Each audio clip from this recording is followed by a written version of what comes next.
Hey guys, it's TheGameFaceHD and welcome back to something a little bit different today. I've got a FIFA 15 trading video for Ultimate Team.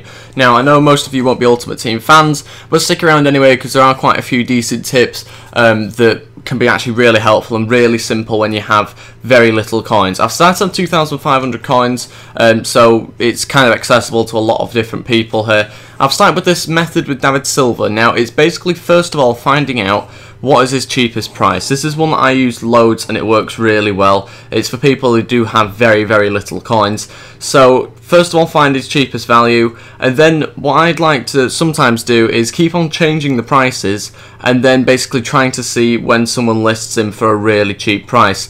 Now, it can get a bit tedious and eventually you'll have to change it up a little bit and just go into bidding, like you can see I'm doing here, and just try and find a really cheap price compared to what his cheapest is on the market. In this case, it was 2,000 as his cheapest, so you want to be looking at cards maybe at 1,500 or less. You can see I picked up a card there for $1.5 grand and then another one for 1,000. So you can pick them up, they're really easy to do, and you can then just list them up for 1,900 or 1,800 depending on how much you bought the card for. In this case, you can see that I bought it for 1,500, so I need to maximise the profit, so I listed it for 1,900.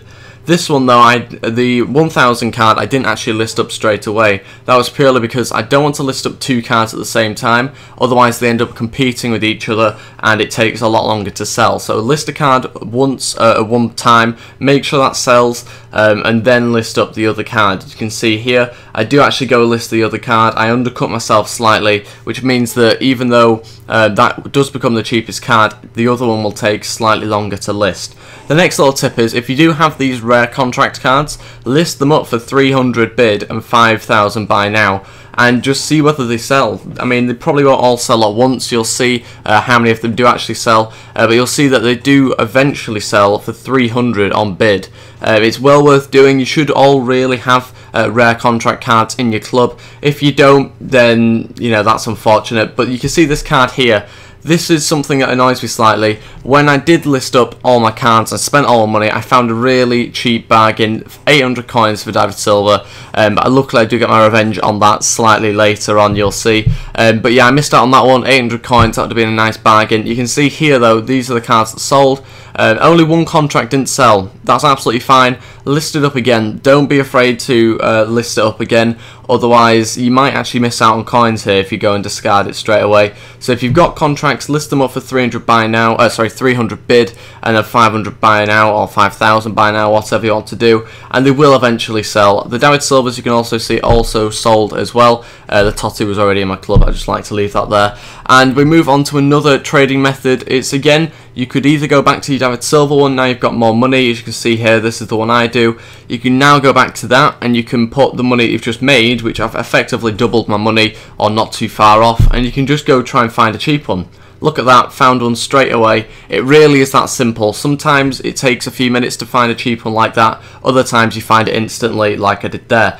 This one I decided to list up slightly cheaper than the other ones, maybe a few hundred coins, because I got it for so cheap. You might be thinking you want to maximise your coin profit, but actually you want to get rid of the card as quick as possible while still making a lot of money. So there I was kind of debating whether to buy that one at 1,500. I didn't think, given the prices that, I mean, with it being 1,900 as the cheapest price, I didn't think it would be worth buying it, but it was bought anyway by somebody else. You can see all I do here is I just constantly keep on changing the amounts from like 1,900 to 2,000, and then keep on searching again, and it helps to kind of refresh the search, and you can therefore find more players at a cheaper price. Here I went on bidding on David Silva's just because I thought it might work a little bit better. It wasn't particularly working on the buy nows as well, so I went to bidding. I got a card for 1,000 there, and you can see this one here, I got on a bit of a bidding war and eventually just decided to abandon it. So I've effectively got two cards for 1,000. You can see here with 5 seconds left, I always have the feeling I will get outbid. Luckily though, on those two cards I didn't get outbid, so I got them both for 1,000, and I was therefore able to list them up for a decent price. You can see that David Silva sold, and the contract I would have to wait a little bit longer until it actually ran out. Don't be afraid to go off your console for an hour or whatever then you will be able to eventually sell the cards. It's not much of an issue really. Again, I just decided not to list this David Silva. I sent it to my transfer list because I just literally listed one. So again, that was what I was on about with not listing two cards at the same time. Here you can see I picked up a David Silva buy now at £1,000. He didn't have a contract though, and this is something I also wanted to talk about. If you do find cards that don't have contracts, you're more likely to pick them up than cards that do have contracts. If your club is filled with contracts like it is mine, I've got over like 160, did it say there, or something like that? I've got loads of contracts. I just put a little silver one on that I'm probably not going to get 150 coins for. So I just put one on there, and automatically it sells for maybe a couple of hundred coins more, and it will sell quicker than it would if it didn't have a contract. So you can see that I listed up the next one because my other David Silva had sold, and it's really just such a good method for getting coins. It works so well. It doesn't get you loads of coins each time, but it's the fact that you can do it that many times that eventually it does make a lot of coins.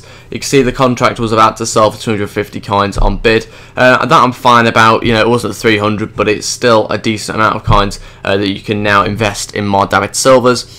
There are a few other methods that I'll be doing at some other point as well that involves a few other players, and that'll be coming soon. But as you can see, this method is just so good, it works really well, and the fact that they're all just selling so quickly is just shows how much of a good idea this is, and the fact that it really just is such a good way of making coins for people that don't have that many coins to start off with, and that just want to try and trade up to double the money and eventually get over that sort of 15 grand mark. You can see that the David Silva sold before. The contract sold eventually for 250 coins. Wasn't 300, but I'll take the 250. It adds to my amount of money I can spend on David Silvas now.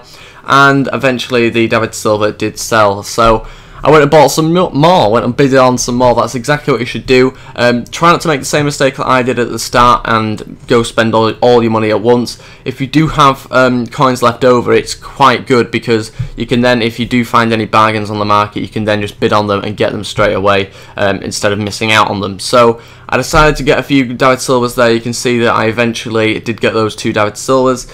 And again, I just decided that it would be a good idea to check the buy now prices. You should do that quite regularly because people do tend to list up the cards quite cheaply. Again, I picked up a David Silva for 900 coins. There wasn't even one on the market for 1,900. So that was automatically around about £1,000 profit, which is pretty decent for people who maybe only have a few grand themselves. So I went and listed him up. And again, I could afford to list him slightly cheaper, so he sold quicker.